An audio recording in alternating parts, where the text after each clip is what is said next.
All right.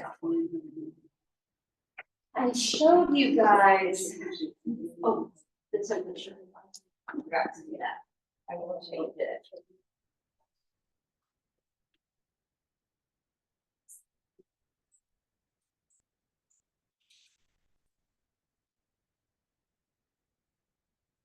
Okay.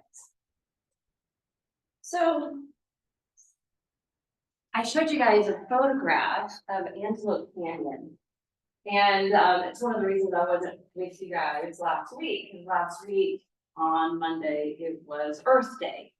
And the last number of years, I create a yoga retreat out west so that I can take people so we can really become one with the earth and be outdoors and be hiking and be exploring this beautiful place we call home. And I took a group to Sedona and we did more advanced hiking than what we did when we went a few years ago. And I also wanted to include Antelope Canyon and Horseshoe Bend, which was like an additional 3 hours. So last Monday, that's where I was. And I had never been to a canyon like Antelope Canyon. I know there's some of those kind of formations in Zion Canyon and Antelope, and I know a couple other places in the world, but I had never personally seen it up close and personal. And it was so amazing. There's an upper and a lower. The upper where I went is narrower at the top and broader at the bottom. And then the lower canyon is broad at the top and more narrow at its base. This particular canyon is on the Navajo land, and I didn't even realize that the Navajo were given that name. It's actually a Spanish name. Their original tribal name is something like Ling. Like, find out for me if I'm pronouncing that right. Which I thought was fascinating. It's like, here we are in 2024 and they haven't reclaimed, or at least, you know, like said, no, this is our true name by now. So I was happy they shared that with us. Otherwise I wouldn't know. But when you go onto that property or onto that land, you know, they basically have a lot of land at the four corners where the four states come together. And this place happens to be in Arizona, and it's very desolate. It's very barren. It's very deserty. I mean, there's not a lot there. But these formations that I was just sending you a photograph of is like an erosion over time, where it's been sand, wind, water that has shaped those beautiful formations.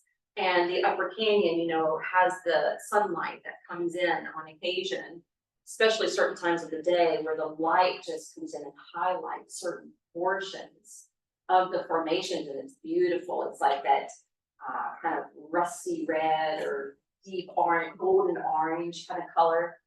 And it made me start thinking about how, yes, wind, sand, and water have created all these shapes, right?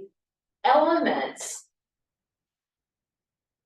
are pretty intense at times. I mean, think about the Grand Canyon was carved out through the force of water, you know? So we don't always think about the elements being fierce, but it is pretty fierce if it creates such beauty. And what I loved when we went there, we had a Navajo guide, and before we went into the canyon, they were explaining to us that all the natives take pause before they enter. They pause to give it reverence before they move into the entrance, because they look at it as being just a powerful gift from Mother Nature.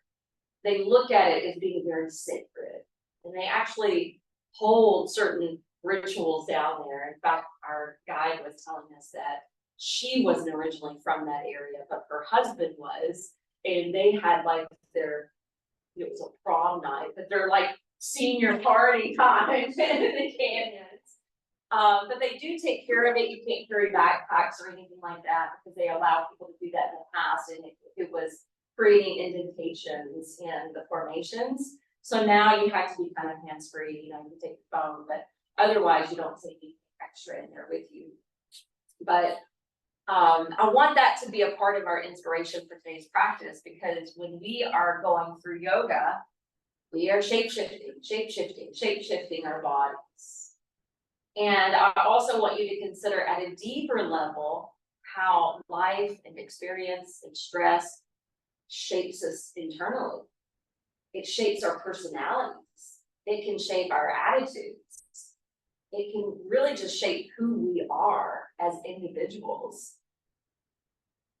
And some of those things are great, and then some of those things are not so great, right? I always say I was picked on a lot for being a redhead and being so pale. I was picked on a lot for being a preacher's kid, but I feel like it created some character. I don't look at that as being all negative, even though it felt negative at the time. It made me stronger.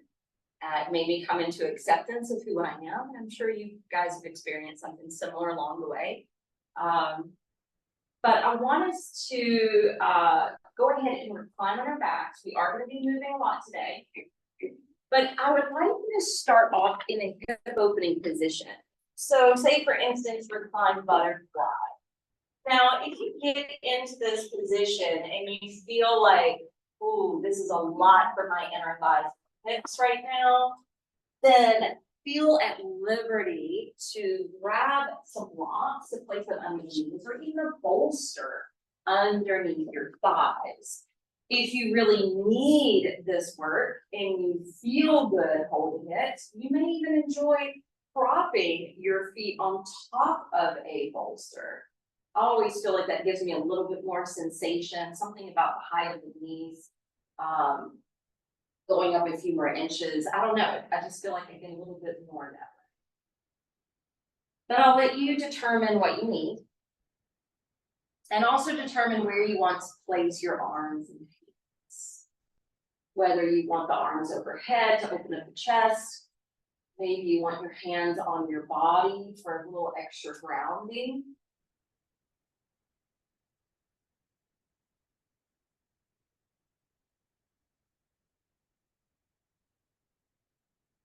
So in this moment, I want you to close the lids of your eyes and gaze in and up to your mind's eye. And picture that photograph or something similar in your mind's eye.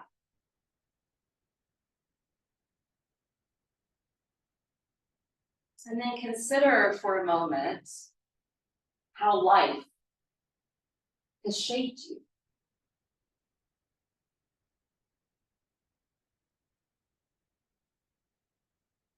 The stress is typically different from our childhood to our adulthood, but it's still stress. Consider challenges that you have faced or obstacles you've overcome and how that has shaped you. Times where you may have experienced some emotional turmoil.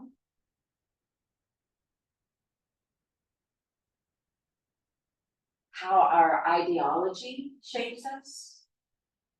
How our values and perspective shape us as individuals. Even where we have traveled, places we've lived, cultures that we've immersed ourselves in has shaped us somehow. Think about your relationships. People you've met, people that have come and gone, are stuck with you all these years. And even our losses.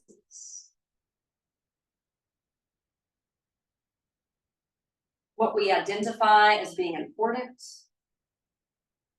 and even how our discernment and choices have shaped who we are. Whether or not we have felt loved conditionally or unconditionally, any pain or suffering that's been inflicted upon us, our attitude, reactions, and responses also shape who we are.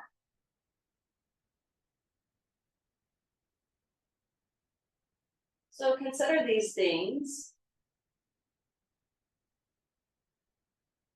before we start to explore the shape shifting in our bodies, knowing that when we work into the body, we are helping to purify and cleanse the body. We are helping to peel the layers back so that we can move to the core, into the essence of who we are, which may be different than how we've been shaped. Let's take 3 more deep breaths here.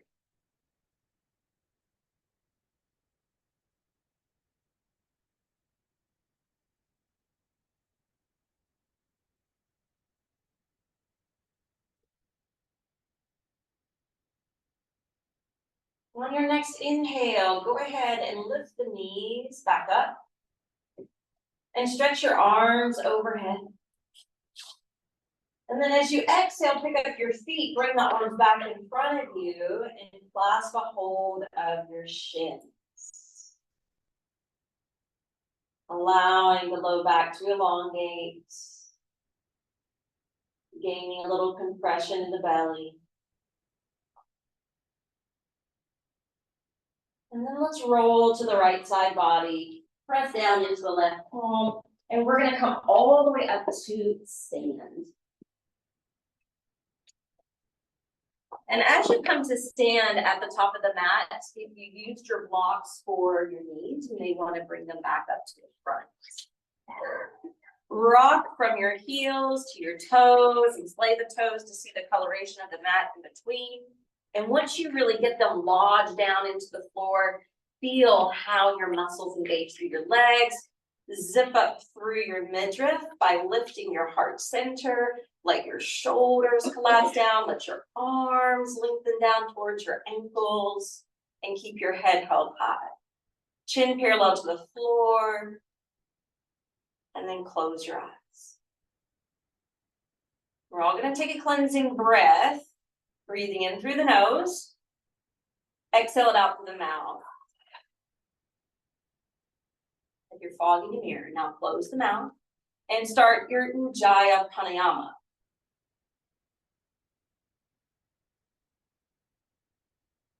Or the lips remain shut, but you're suctioning in through your throat. And the breath becomes audible to hear. Those formations you saw in the photograph was the combination of sand, wind, and water. Remember, we have about 70 to 80% water in the body. And we really rely on the wind of the breath. Let's bring the hands to prayer position at the heart, and then you can open up your eyes. As you inhale, let your arms circle wide and up to frame the face. And then as you exhale, you can swan dive forward and down. If you don't have the room available beside you, your hands can come to prayer as you bow.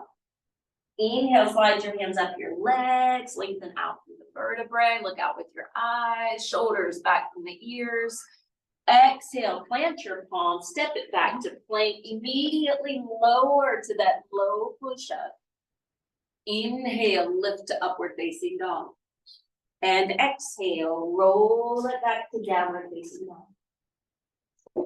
So really grip your hands into your mat, spreading out the fingers and pushing down pretty firmly through the root of your index finger and thumbs. And notice how that changes up the work through your arms. Lifting out of the shoulders. Sitting with your breath.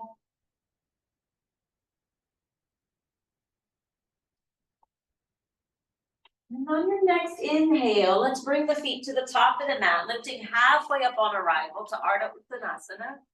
And then exhale, gently lower back down into Uttanasana. Inhale, keep your feet planted down as your arms lift overhead. And then exhale, bring hands back into the heart. We're going to do 2 more simple A's, just like that. Inhale, arms reach up. Good, exhale, forward fold. Uttanasana, try to keep your legs straight if possible. Inhale, prop yourself up, 90-degree angle with the body.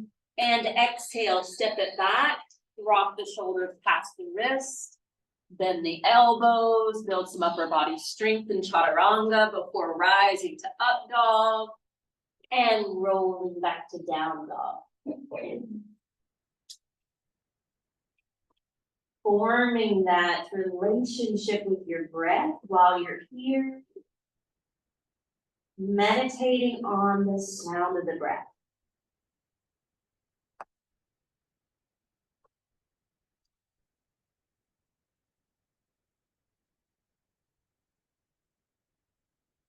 Next, inhale, Ardha Uttanasana at the top, feet are side by side, creating some space between the two halves, and then exhale, close that gap. Inhale, spring all the way up. And then exhale, hands to heart. We're gonna do one more A, inhale. Create that feeling of expansion, and then exhale, fold from the hips. Inhale, lengthen out, gaze forward, and then exhale, step it back, drop it low and hover, and then let your in-breath build you up. Spread open through the shoulders, exhale, tuck your toes, pull in through your core. Let your head hang between the arms. Set your gaze in the direction of the space between the feet. And stay alert in your mind, in control over your breath. Maybe reflect on how, even if you came to yoga for the physical practice, how this practice has reshaped your body. Maybe creating a little bit more slimness or a little bit more tone in your muscles. Inhale, let's land the feet at the top, lift halfway up. Exhale, bow forward and down, a moment of introspection again. As the blood flow pours down to your face, down to your brain, think about what this practice has done for your mind, for your mental attitude, or if it's opened up your perspective of things. Inhale, coming all the way up. And exhale, hands return to the heart. All right, we're gonna move it to B. So bend the knees, press your tailbone back, lift the arms up and look straight ahead. Good, exhale, forward fold over straight legs. Inhale, you can sprout up. Exhale to chaturanga. You can pass through plank or bounce right back. Either way, the in-breath will bring you to up dog, and the exhale will take you to down dog. Inhale, right foot's gonna step forward, back heel's gonna lower, coming up to Virabhadrasana 1. Or when you come up to your warrior 1 position, try to align your vertebrae so it's vertical, front thigh rolling open, back thigh rolling inward. Exhale, hands down, return to the flow.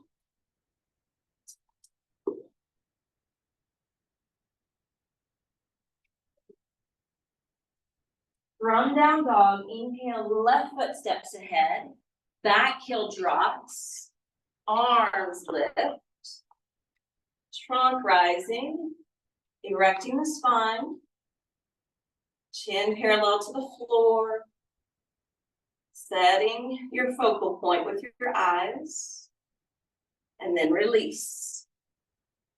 Travel back with the left foot, lower down on the out breath, rise up on the in breath, and invert on the out breath.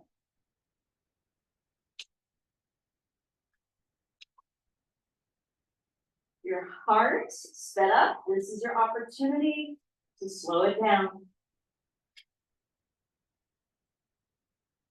Do so with controlling your breath. Inhale, feet plant at the top. Exhale, roll it down, lowering your head and your neck. Inhale, bend the knees, lift up, Utkatasana, your chair. Exhale, hands to heart, Samasthiti. All right, inhale, coming back to chair. Exhale, tip forward towards your toes as you fold over straight leg. Inhale, look out. Exhale, chaturanga, however you want to get there. But wait for the in-breath to open the heart and throat. And allow the out-breath to carry you back. Good, right foot steps through. Back heel lowers. Front knee aligned over the ankle as you rise. See if you can lean your head back. Place your palms together above. If it strains your neck or shoulders, come back to regular warrior one. But here we are exalting the warrior.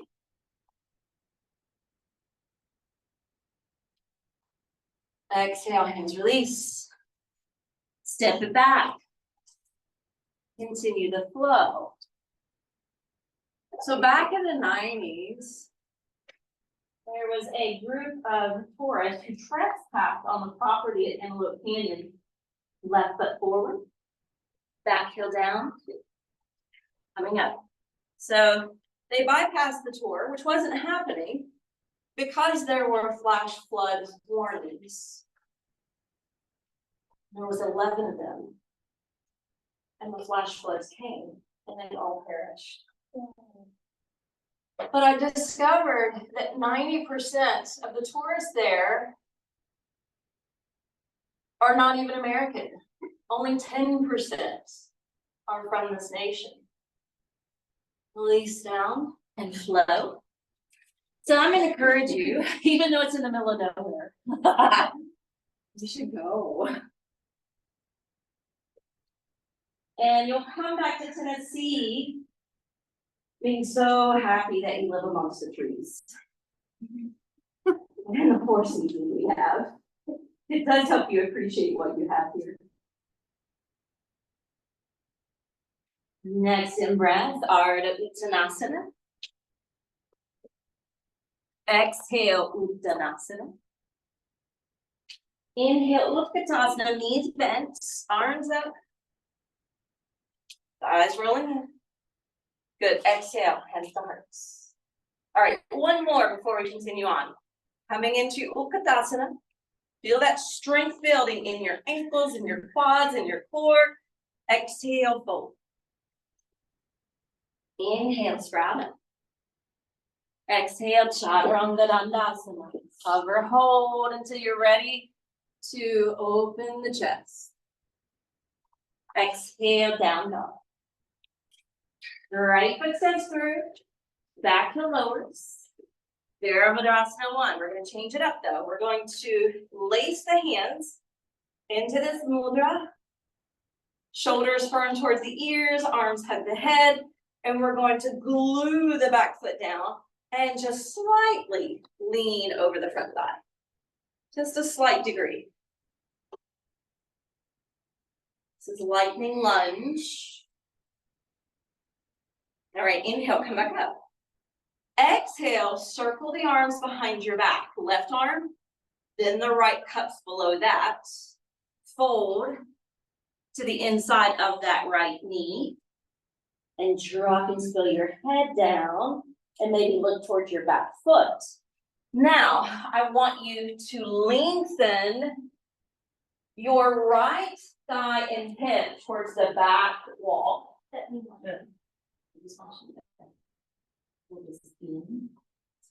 There you go. Okay. Yes. So you're tucking the right sit bone or hip kind of underneath. Good adjustment, Julie. Yes. Do you feel that extra? All right, then inhale, come up. Release your arms, hands down, step back, and flow.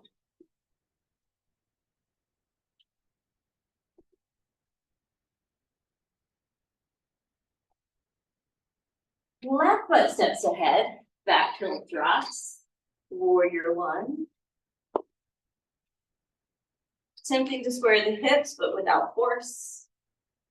Create the mudra above. Washing the arms, so the elbows are really straight here, and then glue the back foot down, bless you. Hinge forward a slight degree, and maybe even look towards that front knee. Stabilize the front knee, bury that big toe down. Align the knee so it's coming towards the center of your foot, or the second and third toe. Good, then inhale, lift up. Exhale, right arm wraps behind the back, then the left arm cups beneath that. And so since you're up, I want to show you what typically happens. We usually do this. You see how that wings out? Versus lengthen the left thigh back, tuck that under, and then fold. Of course, if you fold down, you can still lengthen the thigh bone back and tuck it under. You can do it at the top before you lower, or you can add it in once you lower. And some of you are backing off from the lunge, so keep lunging that front knee. Yeah. Good, better. And then inhale, come up. Release your hands. One more vinyasa.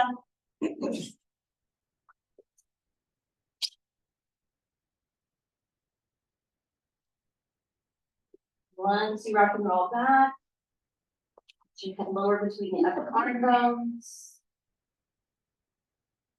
And consider how your yoga practice is similar to the canyon, where sometimes the light bulb comes on and things are being highlighted in our hearts or in our minds through our life awareness. And how those moments of epiphanies can shape us. Inhale, feet gather at the top of the mat. Open the heart. Exhale, drape the chest down. Inhale, build up to chair. Exhale, hands to heart. Good, hands to the hips. Step or hop the feet apart. And then you're gonna take your thumbs, instead of being here, more at your waist, move the thumbs over to where those dimples would be, about where the SI joints are. And then drop the tailbone, lift up through your waist, through your floating ribs, and just start to back bend. You don't have to be very dramatic. See where your spine wants to go and where you can maintain your sense of stability in your legs and feet.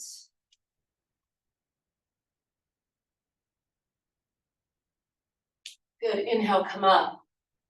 Exhale, take your fingertips now to that hip crease and push into that hip crease. Fold over the fingertips.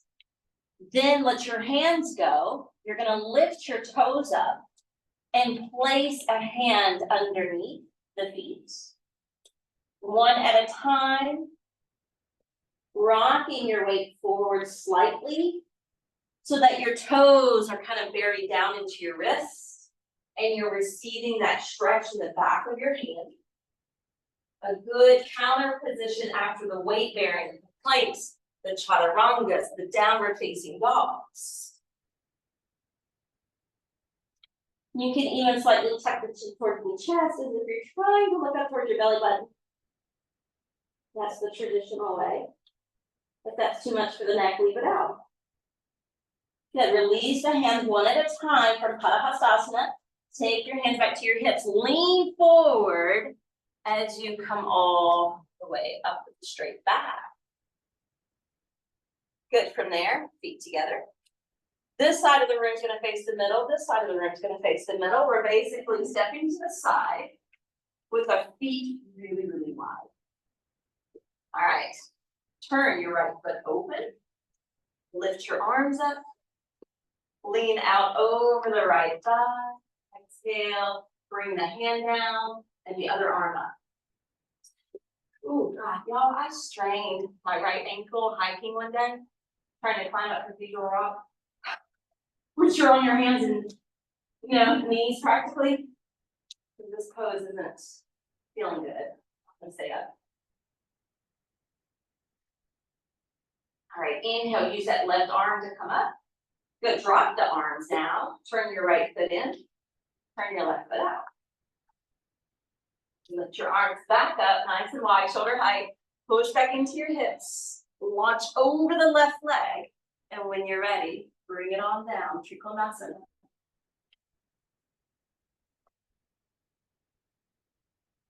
And then if you want to work your core more, Chrissy's already doing it. Hand is positioned in front of the shin instead of on top of the shin. And I don't know, does it make you grip your core and feet more? Oh yeah. That's what happens to me. So I just wanted your take on that as well. Yeah. All right, inhale, use that top hand to come up. Good, exhale, relax the arms down. Good, turn your left foot in. Turn your right foot back out, but we're not done. Do you see how we can't really square the hip toward the right foot because of the position of the back? So lunge that right knee just a teeny tiny bit so that you can offset your left foot and square your hips. That's it. Now you're in a better position. Keep your right hand on the hip and elevate your left arm overhead. Good, as you exhale, you're going to hinge from the hips, but you're slightly dialing your navel and heart towards the right knee. Once the hand comes down to the leg, to the foot, to the floor, you can attempt to lift that right hand. But when you attempt to lift that right hand, think about twists and rotating. If you feel like you have less rotation in your chest and shoulders, try bringing the hand to the hip instead, and then just focus on the upper body. Right there. Good. Awesome. Bring that top hand down. Condition your feet down for slow rise. And then we're going to pivot and turn the feet, but you have to offset that right foot. Send it over slightly so that you can square the hips. That air feels good now, doesn't it? Right arm up. Exhale, start to hinge forward. And then you're turning through the belly, turning through the chest, maybe lifting that left hand. And I'm going to see if you can come more to the tips of that. And notice how that can just bring just a tiny bit more opening. Did you feel that? Yep. I'm going to have you do the same thing. We're going to do a twist. Come more to the fingertips. And notice how lengthening that will help you look. Yes, it just gave you like another inch or two, but beautiful. Good. Exhale, bring that top hand down. Inhale, slowly come up. All right, now turn your feet square again, but notice one's going to be ahead of the other. So even them out. Now lift your arms up and ensure by glancing down, your feet are as wide as your wrists. And then turn out your right foot. Lunge the knee, prop onto it with the elbow and create the left arm straight up. Don't send it across the ear quite yet. Okay? Now, just turn your head and look down towards your right knee. Have it facing the center of the foot. Have it aligned over the ankle. And now, if it's not there, notice how you can use the arm to kind of push the knee back, which in turn opens the hip. You got it. Now, neutralize your neck. Look across the room. Spin the top hand so the pinky's spinning towards you, and then lengthen the arm overhead. You got it. And breathe.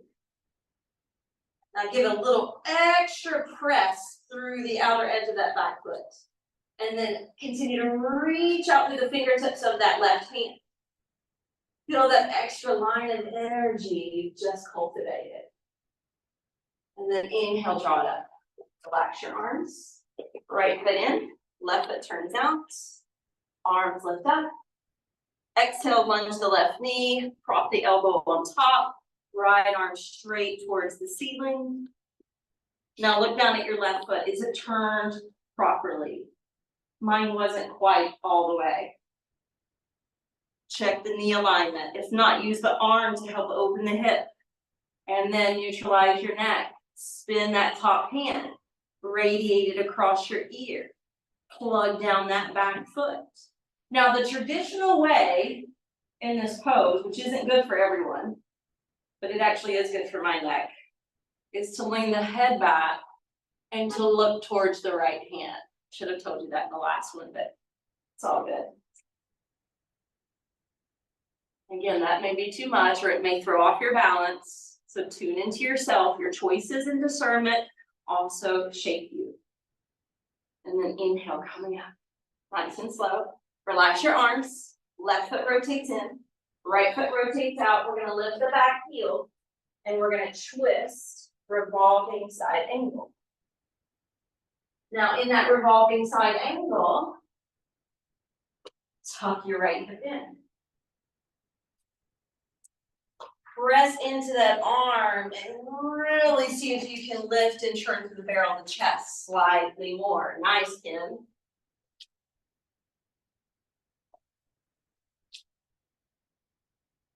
And then make sure that doesn't take away your breath, because it fell silent in the room for a moment. Exhale, unwind. Plant the back foot as you come up. Your hands can stay in prayer if you want. You're just churning, lunging, twisting into that revolving side angle pose.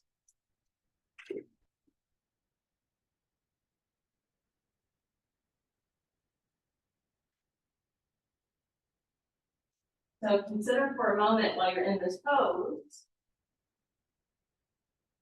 how life throws us curveballs, how we've taken different twists and turns to navigate our way through life. It is changes. Exhale, unwind, come on up. And when you come up, you're separating your feet again, but your hands are going to be at your waist. Your shoulders are going to roll back, and you're going to give that little chest bump up. Good. Exhale, pull forward. Keeping your heart exposed, keeping your elbows flying up towards the ceiling, even as your head lowers towards the ground. Now, if anybody practices Sirsasana 2, and if you want to get into that position from here, you can. Basically, just coming to the top of the head, hands forming the rest of the tripod to lift the heels, to come to headstand 2, staying for a few breaths before separating the feet, hinging from the hips, lowering down. Everybody, let your hands come to the floor and walk your hands out in front of your shoulders. Well, not in front of your shoulders, below your shoulders. Good, now inhale, twist to the right.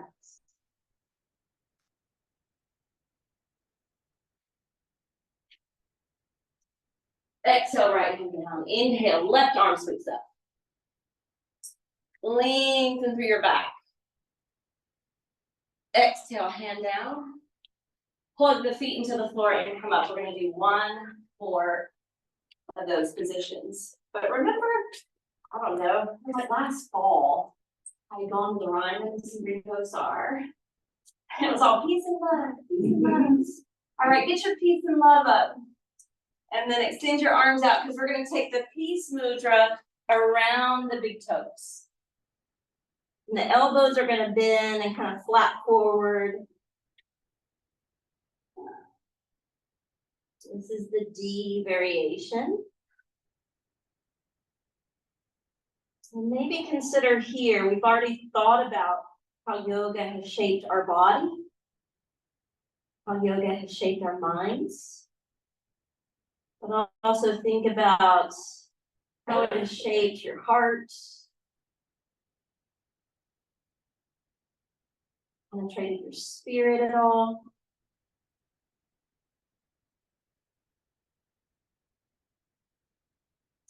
Because I know when I started yoga, it was really for physical. I had low back issues, and I just wanted to feel better. And then it turned into a spiritual practice. All right, inhale, let's release the mudra from the feet. Let's come all the way up. All right, you're gonna turn the foot that's closest to the front of the mat. So for some of you, it may be left, for some of you, it may be right. And then you're gonna step up. All right, when you step up, ground down your left leg and catch your right knee. Out of Gustasana A. Now, I don't normally feel like advancing a whole lot on Monday mornings, but you might. So if you want to lace the peace mudra around the big toe and straighten out that right leg, you can.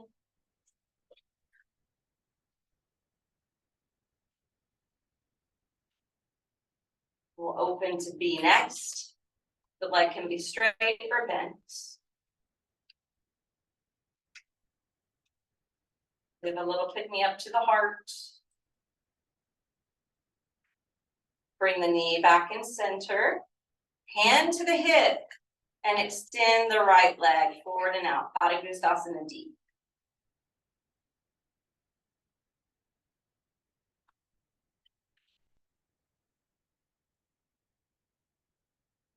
When you're ready, rebend the knee. Catch the ankle if you want it to the inner thigh. If not, bring it to the calf or ankle bone. Find your stability. Create your branches.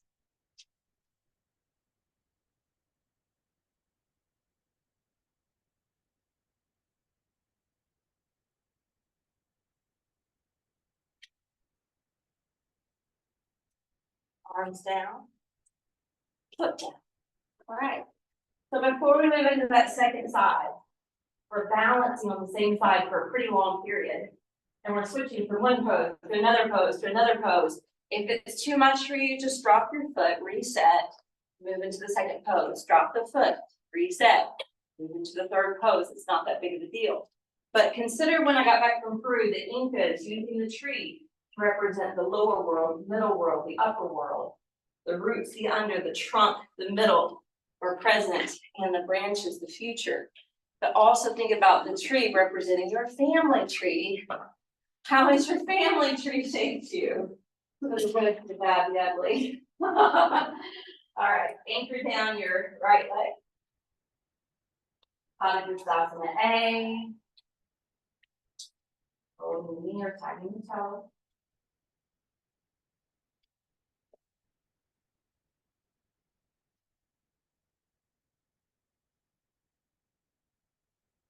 Open to B.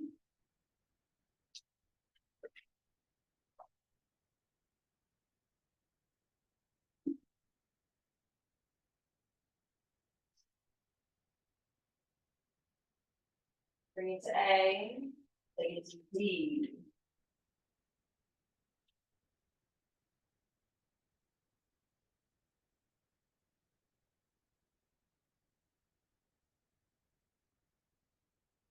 Then form your tree.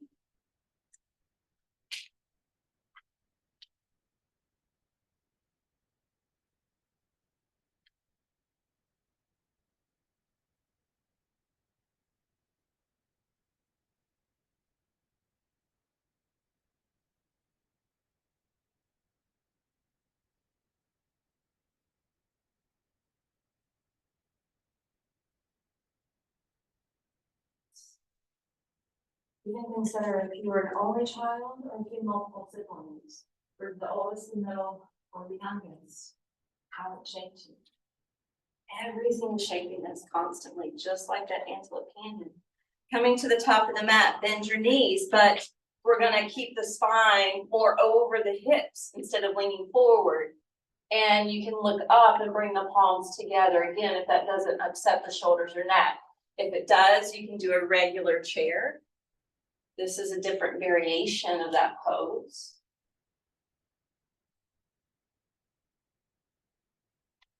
We're doing a little bit of an Ashtanga format today. It's not precise, but it's part of the influence. All right, fold down. Inhale, step back plank. Exhale, take the chaturanga. Inhale, strike up dog, and exhale, roll back to down dog. All right. So look forward towards your hands, bend the knees, spring the feet forward, crossing the ankles to sit down, and then stretch the legs out in front. Arms reach. Exhale, forward fold, plugging the thighs down, pushing the heels out, driving the heart forward. Paschimottanasana.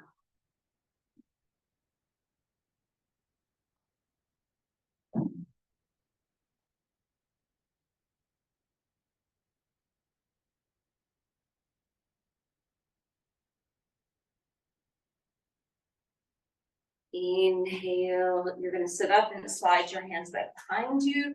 You're going to bend your knees to flatten the feet. And we're going to give ourselves a boost up. Reverse tabletop. The head is back. The tailbone is tucked. Maintain your breath. And exhale, lower your seats. Stay on your seats and fly the feet up. Flex the ankles. Hug the belly in towards your back. If you need your hands for support, use them here or here under your thighs. And if you want an additional challenge, arms stretch out, Navasana boat.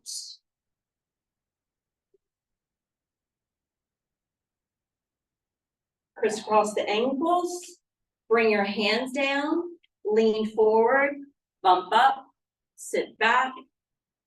Again, your hands can be behind you today. They can cup your legs, or you can reach them forward.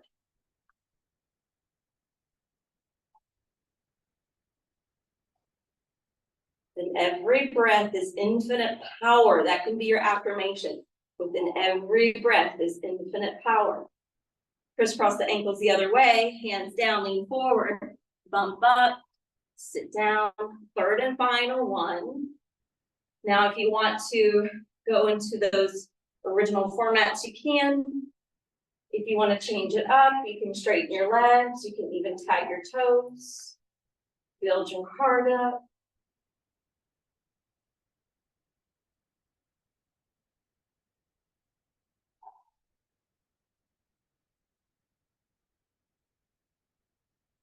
Exhale, feet down. Left leg out, right knee opens to the side. Janu Shirshasana. Arms lift.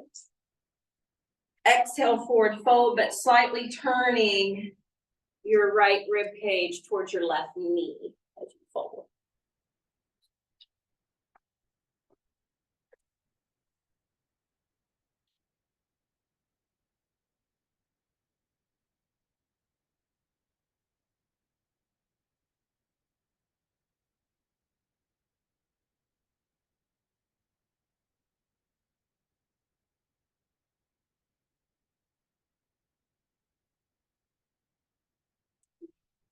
Walk your hands back. Lift the right knee. Stamp the foot to the inside or cross it to the outside.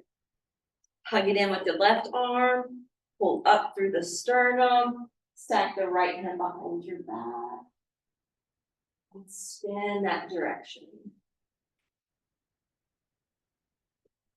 Each seated twist, but not taking it to the depth where your breath is held.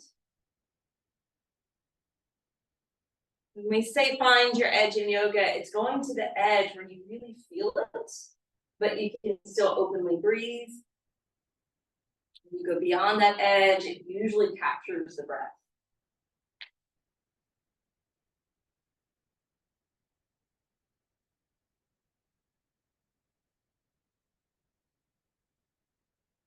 Exhale, unwind. Take the right leg out, bend the left knee, turn open from the hip. We'll do that same sequence now. Arms overhead as you inhale, dropping over that right knee on the exhale. There's different ways to do this pose, and I know that you guys have all practiced for a while, so you can just pick your way.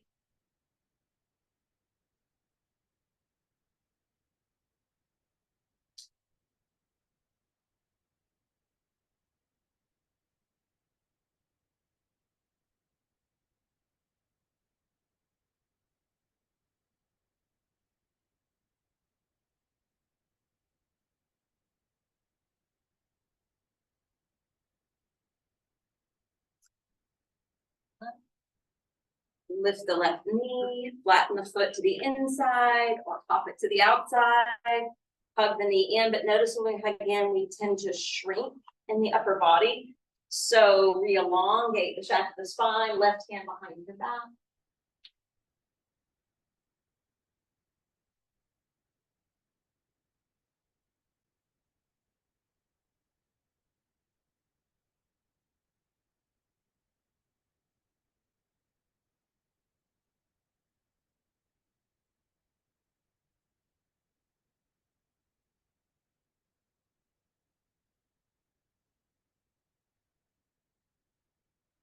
Exhale, unwind from that position, uncross that left leg. All right. When you're ready, you're gonna roll back, catch your hips, and have your legs kind of angled toward your face, like I'm doing.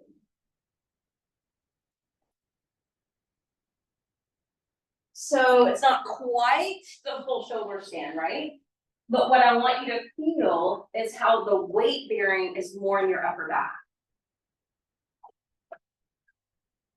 Now I want you to consider your neck, because if your neck has been losing its curvature, I wouldn't suggest you going to that full vertical line.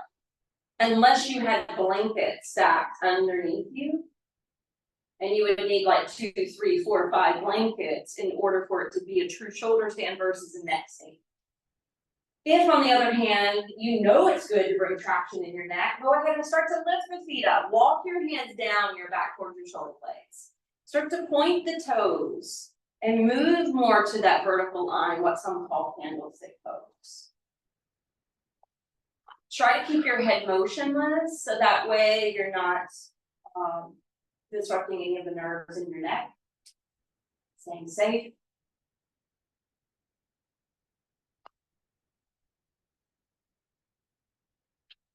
The idea is to try to lift up, up, up, up, up. Use your hands for that support and lift. You can also exert into your abdomen and exert into your legs. Good. When you're ready to come out, you're going to slowly begin to exit. So if you have the legs angled towards the face, you can try dropping the hands to the mat and then really gripping your core to roll down one vertebra at a time. All right, so land your feet for a moment. Turn over to one side of your body and please lift all the way up. So I'm going to go over the toes. That'll be our final position before Shavasana. So does anyone know in here that maybe you shouldn't put a lot of curve, say, in your neck for fish? Has anyone got that going on? If you do and you're just not speaking up, your hands would be up, your arms down, and you tuck the shoulders, lift your chest, and that's all you do, okay? But if you can do the fish, I just want to give you a visual, because lately I've been seeing this. And that's so much on the neck, and that doesn't feel good. It doesn't even get into the heart, really. So you are taking your arms under your body and really tucking the elbows in, because it's the elbows that actually lift you up, you see? And once you lift, then you got a place to put the head, and it's just not hanging out in midair. And you're just barely resting there because the emphasis is really in opening the chest. And you do that through pushing the elbows. So let's try that. If you need the modification, your knees are bent, your arms are beside you, hands up. If you want the full position, your legs are straight, your toes actually point. Once you get the arms locked underneath your body. Yes, and use your elbows to lift. Create that backward bend. Feel that energy swirling into your heart center. Your head is just barely resting like a feather.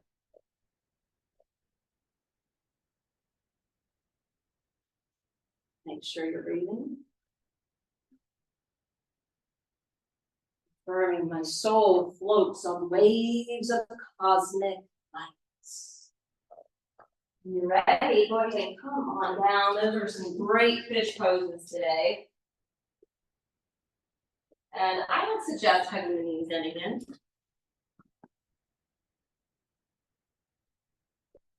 And then if you want to grab any props for your Shavasana, this is your chance.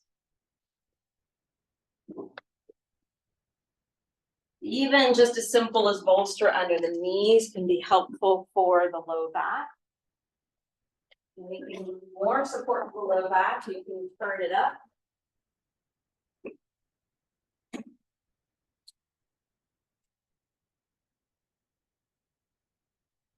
Or even create Stonehenge.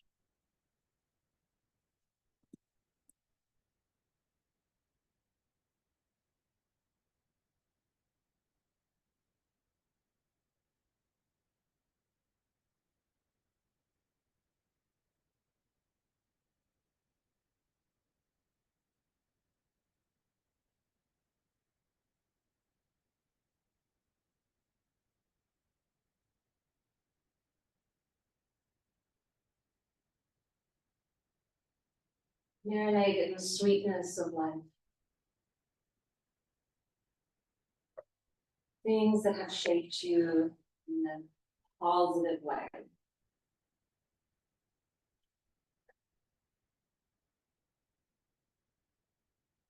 And how your yoga practice has influenced you in a positive way.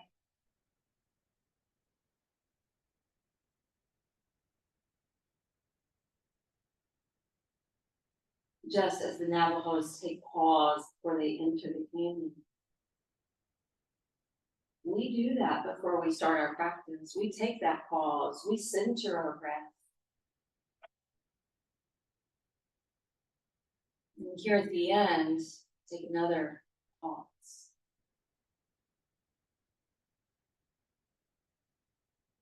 Absorb this energy that you've been creating.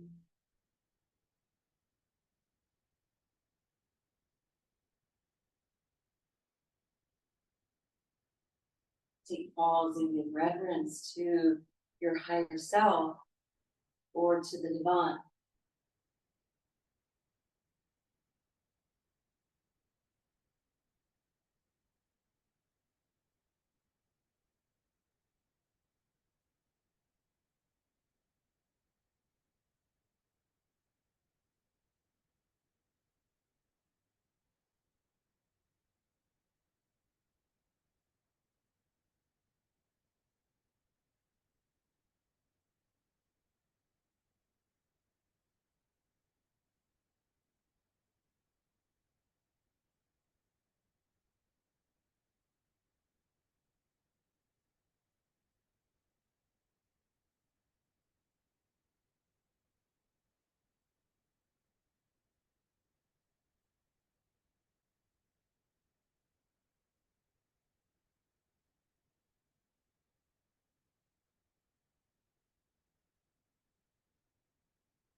Bring back a little movement.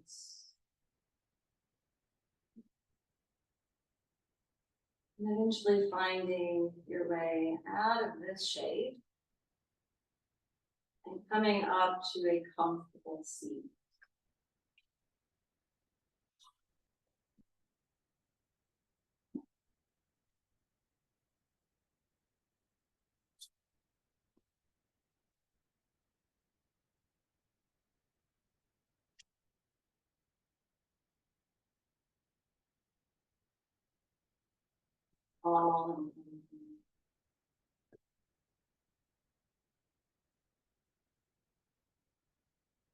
Join your hands prayer.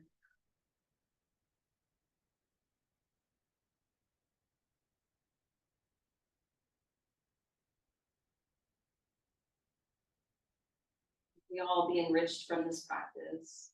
And may we all take any lessons learned with us off the mat today.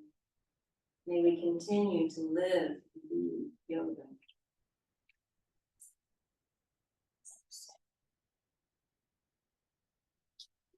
Showing up today. I think it's like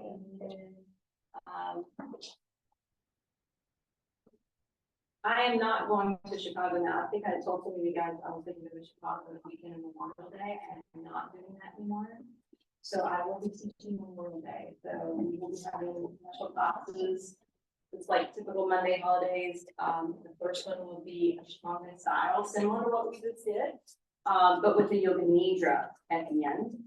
And then the gentle that day. I think it was going to be gentle restorative with the Roman therapy. But anyway, we have one list in May.